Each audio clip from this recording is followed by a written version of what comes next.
Welcome back to This Is Not CBC. Well, folks, grab your popcorn and hide your wallets because Canada's gearing up for another election. And honestly, where do people even stand anymore? Remember when Pierre Poilievre had left the country chanting Axe the Tax like it was the new national anthem?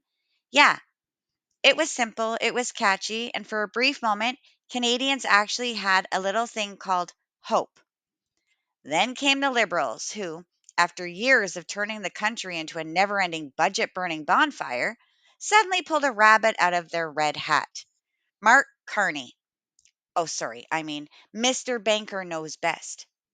Suddenly, it wasn't about food prices or housing or inflation anymore.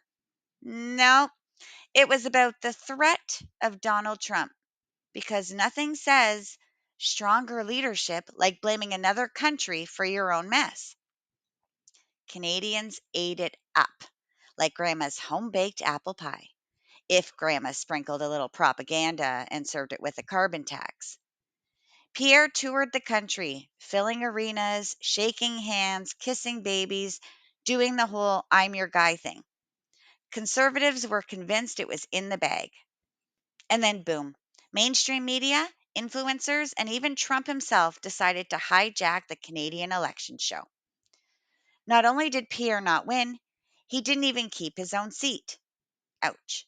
And the Liberals, they laughed. They laughed so hard you'd think that they just discovered a new tax bracket. Of course, nobody mentioned that Elections Canada helped out by adding a nice big Liberal heavy section into Pierre's riding. Oh, and let's not forget how Carney got his seat by firing the local Liberal candidate and taking their spot in one of the safest red ridings in the country. But hey, it's not manipulation if you smile while doing it, right? Then the people got mad when Pierre decided to run in Alberta, because apparently running where your supporters actually live is unfair.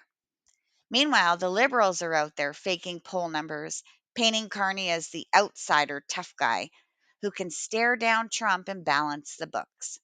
Except, surprise, the banker who was supposed to save the economy turned out to be really good at one thing: spending your money.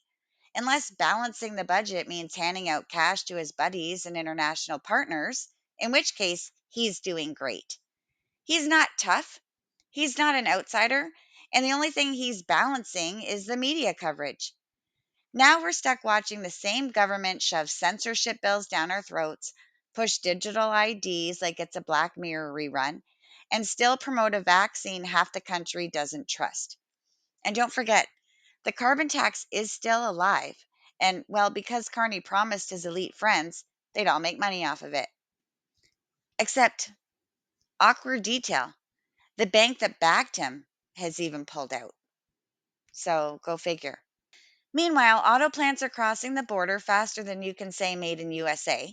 Homelessness is through the roof, and safe injection sites are anything but safe. The MAID program's starting to look less like healthcare and more like a sketchy black market organ donor club. And let's not even start on the cover ups. Carney's been lining Brookfield's pockets, sending cash to China while they crush our canola industry, and proudly running up the highest deficit in 30 years. But hey, who's counting? So the question is, will Canadians fall for the next liberal lie? Because if history is an indication, probably. Thank you for watching. This is not CBC. If you guys can do us a favor, if you like our content, can you just click follow? It would really mean a lot to us. We don't want you to subscribe. We don't want anyone paying any money, but pushing that follow will actually get us out more in the algorithm. Thanks so much.